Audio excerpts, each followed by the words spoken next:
오늘 우리 요한복음 5장 1절에서 18절의 말씀 함께 보시면서 오늘 안식일에도 이어지는 예수님의 치유 사역에 대해서 함께 보도록 하겠습니다.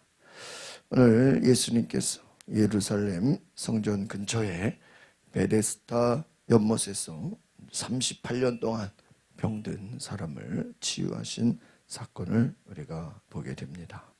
특별히 이 사건은 예수님의 치유 사역에 대한 이제 안식일 논쟁으로 이어지게 됩니다. 안식일에 왜 예수님은 병자를 고치는가? 그러나 예수님이 하시는 모든 일은 하나님의 일이고 안식일에 충분히 가능한 것이다라고 하는 것이죠. 우리 1절 말씀 같이 보겠습니다. 시작. 그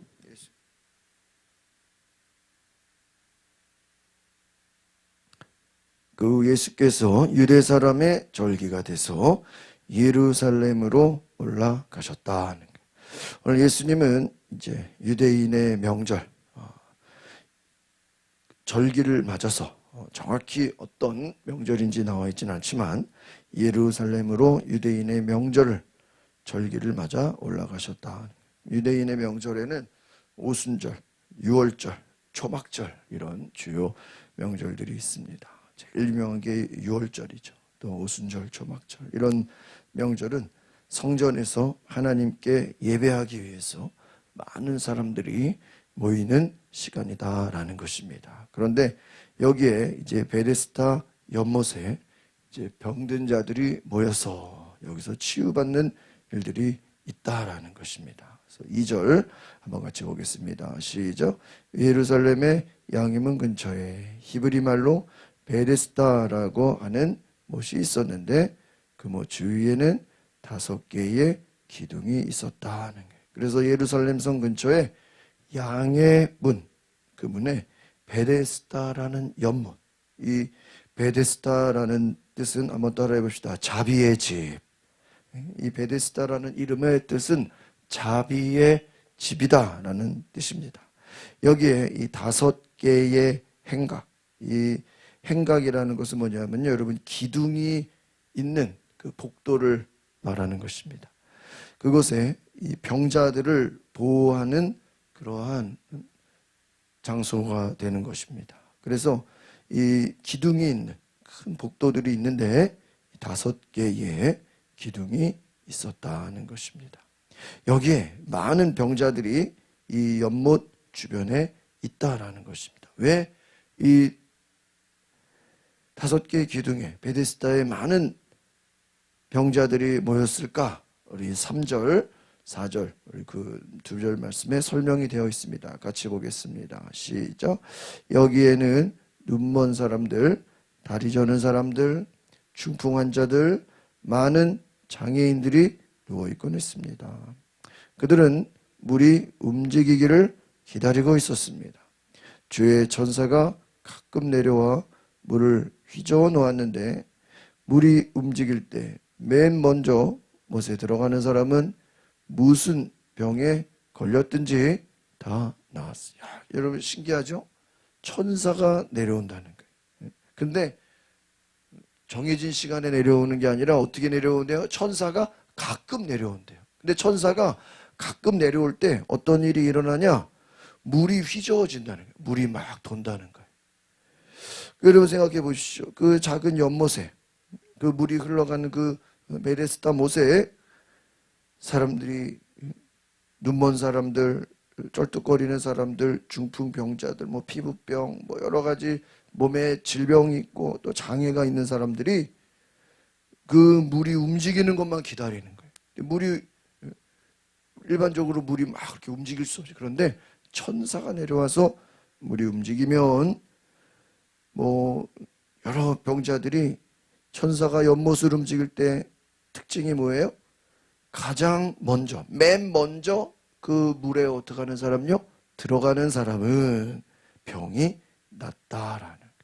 그러니까 맨 먼저 들어가야 돼. 나중에 2번째, 3번째 거기 그때 들어가는 사람은 안 되는 거예요. 맨 먼저. 그러니까 이게 무슨 소문이 났는지, 야, 이 연못은 천사가 내려와서 그 물이 움직일 때 제일 먼저 들어간 사람은 치유를 받는다. 그러니까 막 얼마나 많은 사람들이 막 그 제일 먼저 그 물에 들어가려고 애를 쓰겠습니까? 5절을 같이 보겠습니다. 시작. 거기에 38년 동안 병을 앓고 있던 사람이 있었습니다. 오늘 중요한 것은 38년 된 이 병자가 예수님을 만나는 내용입니다. 우리 계속 지금 앞에서 예수님을 만나는 사람들을 보게 됩니다. 어제는 우리가 한 왕의 신하가 예수님이 갈릴리에 왔다는 그 소식을 듣고 어떻게 했어요? 예수님께 찾아가서 소문을 듣고 찾아가서 내 아들을 고쳐주십시오. 예수님을 집으로 데려가려고 그랬죠. 그런데 예수님이 너는 기적을 봐야 믿느냐? 네 아들이 낫다. 집에 가서 확인해봐라.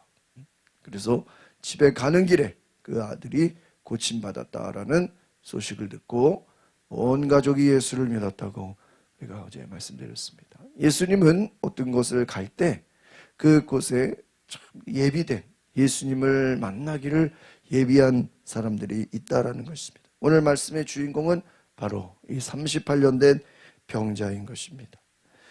여러분 38년이라는 숫자를 왜 넣었을까? 그냥 오랜 시간 병든 사람이 아니라 38년이라는 이 엄청나게 긴 이 수십 년의 시간 동안 병을 앓고 있던 사람이다라고 하는 것은요. 여러분 생각해 보세요. 3년만 사람들이 병을 앓아도요. 그냥 그것을 당연하게 여겨요. 그런데 이건 3년이 아니라 38년이에요. 그러면요. 이것은 단순한 신체적인 고통뿐만 아니라 너무나 긴 오랜 세월 동안 절망과 외로움 속에 있었다는 것을 보여주는 것입니다. 여러분 38년 동안 병을 앓았다 그러면요. 대부분의 사람들은 이것을 그냥 당연한 것으로 이거는 뭐 어쩔 수 없는 것으로 그냥 평생 안 것 같다고 생각할 거예요. 그러나 그가 예수님을 만납니다. 6절을 보겠습니다. 시작. 예수께서 그가 거기 누워있는 것을 보시고 그가 이미 오랫동안 알아온 것을 아시고 물으셨습니다. 네 병이 낫기를 원하느냐? 여러분 38년 병을 앓았던 환자예요. 그런데 그가 다른 곳에 있지 아니하고 이 베데스다 못에 있는 것은 왜 있는 것이죠? 혹시나 물이 움직일 때 천사가 내려올 때 내가 제일 먼저 거기서 들어가서 나도 고침을 받으면 좋겠다. 그런데 지금 사람이 엄청 많이 있다 그랬어요. 많은 장애인들이 많은 환자들이 주변에 있는 것입니다. 그러니까 맨 먼저 들어가야 되니까 두 번째, 세 번째 들어가면 매번 실패하는 거예요. 또 물이 언제 돌지 천사가 언제 내려오는지 알 수도 없어요. 그냥 막연하게 기다리고 있는 거예요. 몇 번 들어갔다가 실패했을 거예요. 그런데 예수님이 그 옆에 누워있는 그 환자를 보시고 병자를 보시고 오랫동안 알아온 것을 아시고 물어봅니다. 낫기를 원하느냐? 아니 예수님 왜 이런 질문을 하실까요? 네 병이 낫기를 원하느냐? 너 생각해 보세요. 당연히 낫기를 원하지 않을까요? 그 많은 오랜 시간 동안 병을 앓고 힘들었는데. 그런데 예수님 물어보십니다. 네가 낫기를 원하느냐? 한번 따라해 봅시다. 내 병이 낫기를 원하느냐? 왜 이렇게 질문하셨을까? 이 질문은 이 병자에게 네가 이것을 낫고자 하는 믿음이 있느냐? 너가 이것을 낫기를 정말 원하느냐? 갈망하느냐? 예수님이 이 자의 마음속에 믿음을 보시는 것입니다. 또한 예수님은 이 병자뿐만 아니라 이후에 나오는 모든 사람들에게도 물어보십니다. 내가 너에게 못하여 주기를 원하느냐? 이렇게 물어보세요. 믿음을 물어보시는 것입니다. 그래서 7절에 같이 읽어보겠습니다. 시작. 환자가 대답했습니다. 선생님, 물이 움직일 때 못에 들어가도록 나를 도와주는 사람이 없습니다. 내가 가는 동안 다른 사람들이 나보다 먼저 물속에 들어갑니다. 그러니까요, 원한다는 거죠. 나도 치유받기를 원하는데 문제는 뭐예요? 물속으로 들어가는 그러한 일에 나를 도와줘야 되는데 아무도 도와주는 사람이 없어요. 그래서 문제는 무엇입니까? 자신의 무력함을 호소하는 것입니다. 나도 좀 들어가서 고침을 받고 싶은데 나는 아무도 나를 도와주는 사람이 없습니다. 또 나에게는 이것을 해결할 능력이 없습니다. 이 베데스다 연못의 특징은 제일 먼저 들어가야 돼요. 그러면요, 몸이 빨라야 돼요. 다리를 움직일 수 있어야 돼요. 만약에 이 다리를 쓰지 못하는 사람들 같으면 아무도 몸을 뒤에서 들고 그 물속에 집어넣어 주지 않으면요, 마음만 가고 싶지 빨리 갈 수가 없잖아요. 그래서 좀 선생님, 내가 다른 사람들보다 먼저 들어가고 싶은데 그렇지를 못합니다. 마음은 나도 고침받기를 원합니다. 그렇게 말하죠. 8절 같이 보겠습니다. 시작. 그러자 예수께서 그에게 말씀하셨습니다. 일어나 내 자리를 들고 걸어가라. 일어나서 내 자리를 들고 걸어가라. 아니, 지금 이 38년 된 병자가 물속에 들어가지도 않았는데 예수님께서 일어나라, 들고 걸어가라, 바로 명령을 하시는 거예요. 그러니까 어떻게 보면은 이 병자는 자유롭게 일어나서 걸을 수가 없는 것이죠. 그런데 예수님이 명령하십니다. 일어나 내 자리를 들고 걸어가라. 여러분, 9절에 어떤 일이 일어납니까? 시작. 그러자 그가 곧 나와서 자리를 들고 걸어갔습니다. 그날은 안식일이었습니다. 예수님이 내 자리를 들고 걸어가라. 9절에 보니까 그가 곧 나아서, 즉시 예수님 말씀이 떨어지자마자 즉시 나음을 받고 자리를 들고 일어나서 걸어갔다 하라는 것입니다.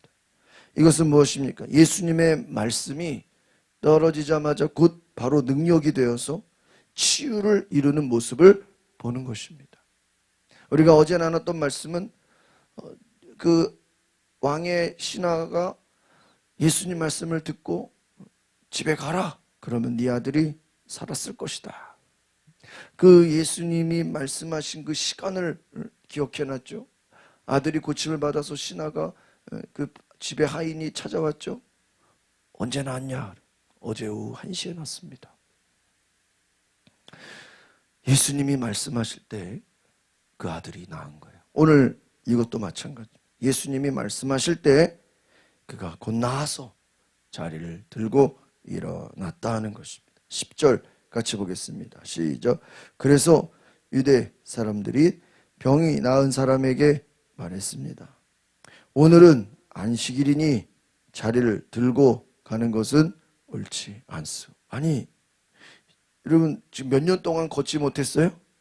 38년 동안 몸을 자유롭게 움직이지 못하는 그러한 너무나도 힘든 고생을 해왔는데 예수님이 일어나서 들고 가라, 나와서 자리를 들고 가는데 안식일이었대요. 그러니까 주변에서 뭐라 그래요? 야, 안식일에는 네가 움직이면 안 돼. 여러분, 유대인 종교 지도자들이 병자가 안식일에 자리를 들고 걸어가는 것을 보면서 야, 너 지금 안식일에 걸어가는 거 율법을 어긴 거야. 왜냐하면요, 당시 이 안식일의 문화는 뭐냐면 짐을 나르는 것, 뭔가 그 일꾼들이 일하는 거 있죠. 짐 나르고 이러는 것을 일하는 걸로 여겼어요. 그래서 안식일을 어긴다라고 율법으로 얘기했다. 그러니까 옆에 있는 사람들은 이 병자가 어떤 행동을 하는 것이 안식일에 일하는 것처럼 본 거예요.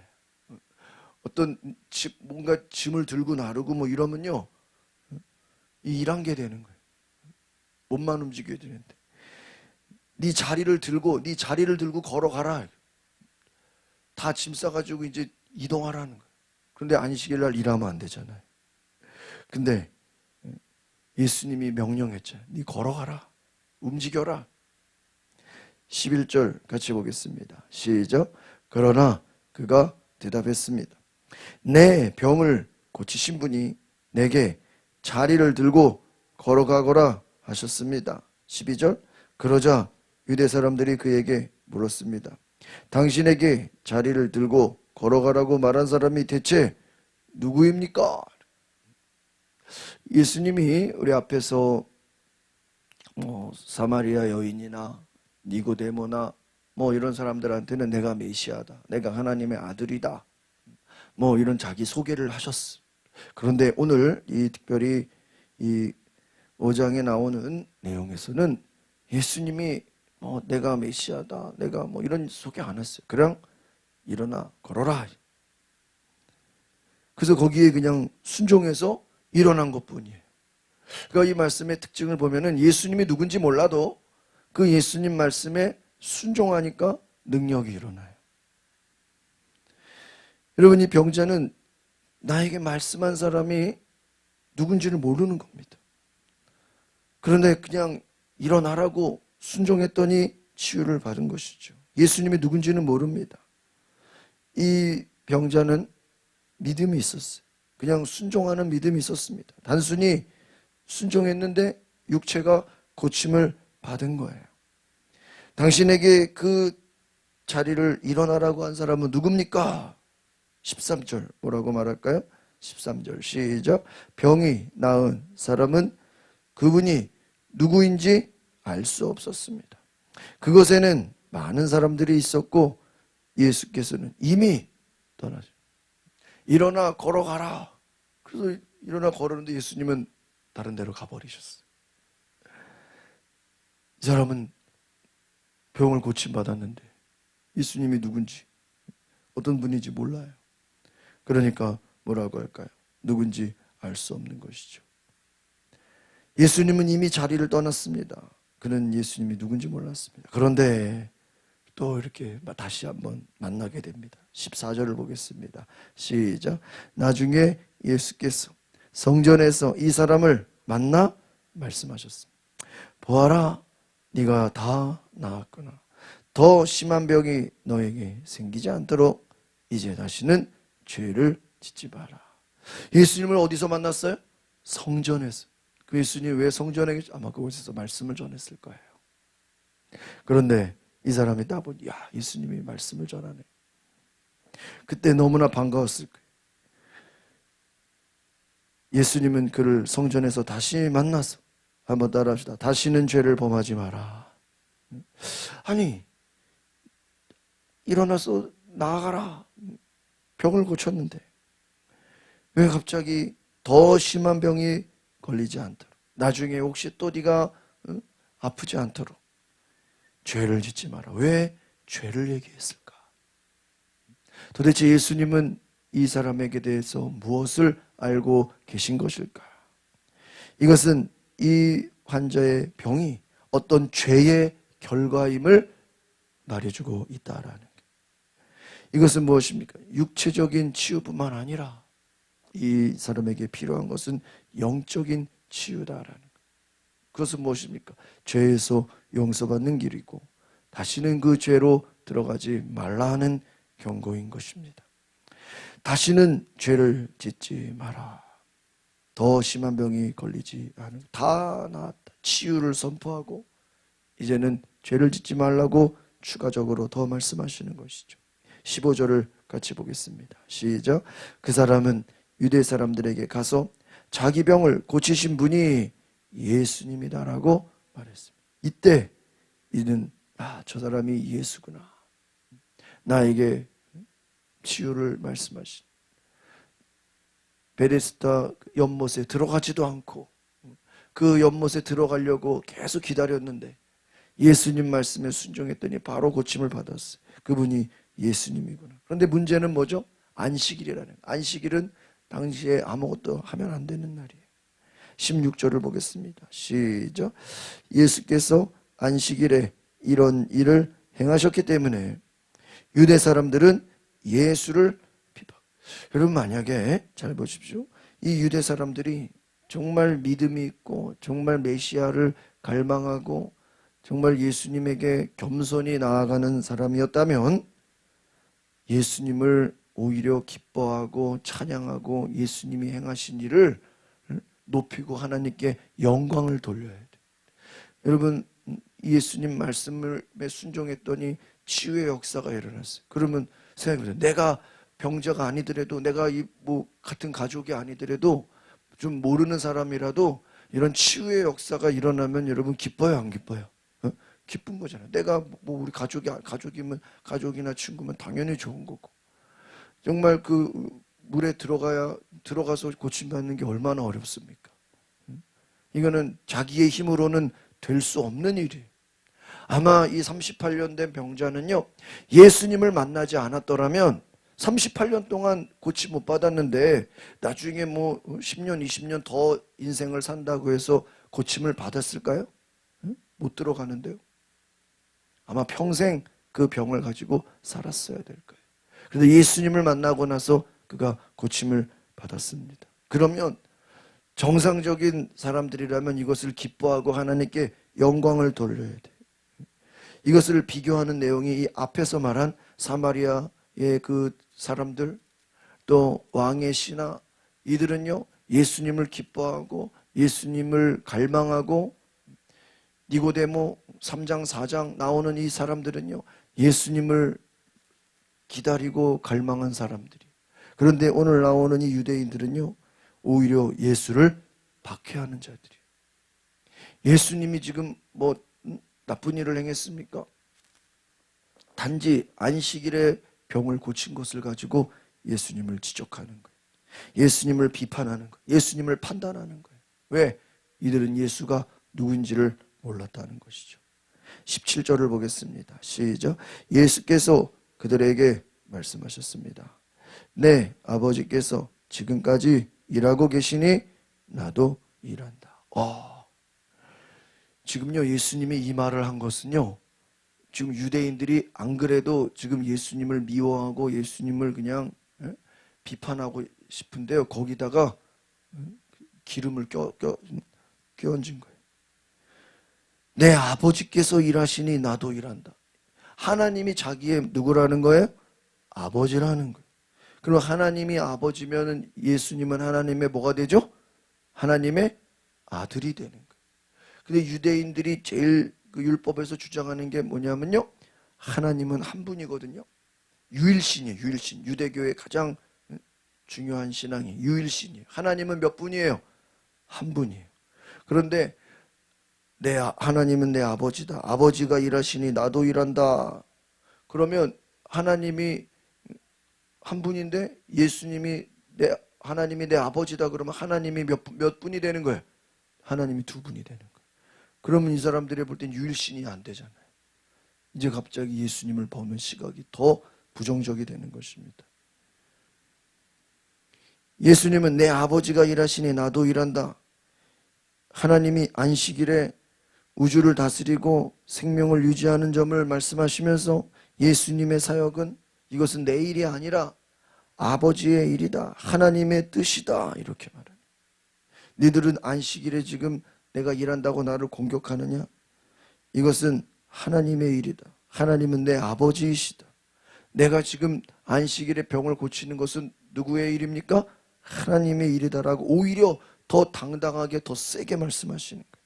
그럼 유대 사람들이 이것을 아멘하고 알아들을까요? 이것을 인정할까요? 인정하지 않아요. 18절을 같이 보겠습니다. 시작. 유대 사람들은 이 말 때문에 더욱더 예수를 죽이려고 했었습니다. 예수께서 안식일을 어길 뿐만 아니라 하나님을 자기 아버지라 부르며 하나님과 동등하게 여기셨기 때문입니다. 오늘 제일 중요한 말씀 이 18절이에요. 별표를 치셔도 돼요. 유대 사람들은 예수님이 처음에는 안식일에 병 고친 것 때문에 예수님을 비판했는데 그거는 둘째치고 아버지가 일하니 나도 일한다. 이 말에 더 화가 나버린 거예요. 아니 지금 안식일에 병 고친 것도 지금 마음에 안 드는데 거기다가 하나님을 자기 아버지라 그래? 여기에 하나님과 자기를 동등하게 여겼다. 이것을 유대인들은 나중에 예수님 십자가에 못 박을 때 이 제목으로 예수님을 십자가에 못 박습니다. 신성모독이다. 어떻게 하나님을 자기 아버지라 그러냐. 이것은 신성모독이다. 이들이 지금 이 예수님의 말꼬리를 붙잡고요, 나중에 죽이려고 하는 거예요. 예수를 죽이려고 했었다. 아니, 예수님이 무슨 누구에게 피해를 줬습니까? 어떤 사람을 뭐 힘들게 했습니까? 오히려 예수님은 병든 자를 고쳤는데, 이것을 본 유대인은 예수님이 자신을 아버지라고 말한 것 때문에 하나님과 동등하게 여겼다라는 것에 화가 났다는 거예요. 오늘 이 말씀 뭐냐면, 왜 예수님이 굳이, 그럼 예수님이 눈치가 없어서 이런 얘기를 한 겁니까? 예수님이 이 말하면은 유대인들이 화날 거를 예수님 몰랐을까요? 아니에요. 예수님은 오히려 대놓고 이들이 죽이려고 하는 거 알고 비판하는 거 알아요. 그러나 오늘 여기서 예수님이 말씀하는 건 뭐냐? 따라합시다. 예수님에게는 신성이 있습니다. 신성이 뭐야? 하나님이시라는 거예요. 예수는 단지 선지자가 아니라, 사람이 아니라 누구예요? 하나님이다. 왜? 하나님의 아들이라 하는 거예요. 오늘 이 말씀은요, 예수님의 신성에 대해서 말씀합니다. 또 두 번째, 따라합시다. 예수님은 안식일의 주인이십니다. 너희들이 지금 안식일에 지금 병을 고쳤냐 안 고쳤냐 그거 가지고 지금 따지고 있느냐. 안식일의 주인이 누구냐? 안식일의 주인이 누구예요?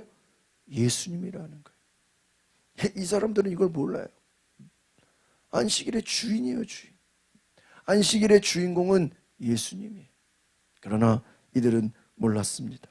오늘 전체적인 말씀을 정리해보면 예수님은 38년 동안 병든 자의 이 절망을 보시고 일부러 찾아가셨어.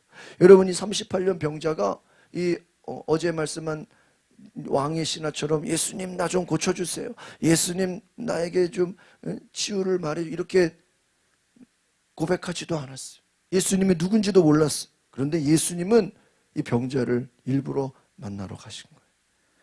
그 절망 속에 빠진, 아마 이 병자가 베데스다 연못에서 정말 병 낫기를 수십 년을 기다렸다고 생각해 보면 얼마나 안타까웠겠어요. 그냥 누가 나 좀 밀어줬으면. 그런데 치유받지 못했어요. 예수님은 그에게 다가가셨습니다. 육체적인 치유와 함께 영적인 치유까지 이루시는 능력을 보였습니다. 병자는 처음에 단순히 그냥 물리적인 내 육체만 고침받으면 좋겠다고 했지만 예수님은 영적인 치유까지 선포해 주셨습니다. 또한 유대인들은 눈에 보이는 율법을 어긴 것을 가지고 예수님을 막 공격합니다. 왜 안식일에 이 병자가 일하게 하냐? 그러나 예수님은 안식일의 본질이 뭐냐? 이것은 하나님과의 관계가 회복되는 것이고 안식일의 중요한 의미는 생명을 살리는 것이다라고 말씀하는 것입니다. 또한 예수님은 더 나아가서 하나님을 내 아버지로 그 신성을 드러내시는 것입니다. 이것은 영적인 권위인 것입니다. 하나님이 아버지라는 건요, 하나님의 아들이잖아요. 얼마나 그 권위가 높은 거예요. 메시아라는 거예요.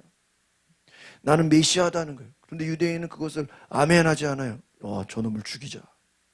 오히려 예수님을 더 죽이려고 했다는 거예요. 오늘 18절에 예수님을 더 죽이려고 했다, 이 말은요, 원래부터 유대인들은 예수님을 보자마자 뭐 하고 싶었어요? 죽이고 싶었다는 거예요. 안 그래도 죽이고 싶었는데 어이고, 자기를 하나님의 아들이라고? 여러분, 예수님은 오늘 일부러 자신을 드러내신 거예요. 오늘 이 병자를 고치는 이야기를 통해서 따라합시다. 예수님의 말씀에는 치유의 은혜가 일어납니다. 오늘 예수님의 말씀에 놀라운 치유의 은혜가 일어나는 것을 기억하시기를 바랍니다. 그리고 예수님은 생명을 살리시는 분입니다. 오늘 중요한 것은 우리도 예수님을 믿을 때 이러한 기적의 역사가 일어난다. 예수님은 자신을 드러내셨습니다. 그래서 하나님의 사랑과 안식일에, 나는 안식일의 주인이다, 나는 하나님의 아들이다, 오늘 생명을 살리기 위해서 38년 병자를 찾아오신 예수님, 오늘 예수님이 저와 여러분을 이 38년 병자와 같이 만나주시기를 원합니다. 예수님이 찾아가셔서 병든 자에게 손을 얹고 치유를 선포하신 것처럼 오늘 우리에게 예수님이 말씀하실 때 놀라운 치유의 은혜가 일어날 것을 믿습니다. 기도하겠습니다. 거룩하신 주님, 예수께서 38년 병자에게 찾아오셔서 말씀하시고 치유를 선포하시고 기적의 역사가 일어난 것처럼 오늘 비록 유대인들은 예수를 죽이려고 하고 예수를 판단하고 예수를 정죄하지만 오늘 예수님께서는 오히려 자신을 드러내시면서 오늘 하나님의 아들이심을 선포할 때 오히려 유대인들은 죽이려고 하지만 예수님은 당당하게 자신을 드러내셨습니다. 오늘 우리에게도 이와 같은 예수님을 믿음으로 말미암아 놀라운 기적의 역사를 경험하는 하나님의 놀라운 은혜가 있게 하여 주옵소서. 예수 그리스도의 이름으로 기도하옵나이다. 아멘. 오늘 이 시간에 우리가 기도하실 때 하나님, 오늘 주님께서 나에게도 찾아와 주시옵소서. 38년 된 병자가 예수님을 만나서 기적의 역사를 경험한 것처럼 오늘 나에게도 주님 찾아오셔서 놀라운 기적과 치유의 역사가 있게 하옵소서. 우리 다 같이 주여 한번 부르고 동성으로 기도하겠습니다. 주여, 주여 주옵소서. 오늘 우리에게 주님 찾아와 주시옵소서. 오늘 나를 변화시키시고 나를 새롭게 하여 주시고 아버지여 나를 변화시켜 주시옵소서. 주여,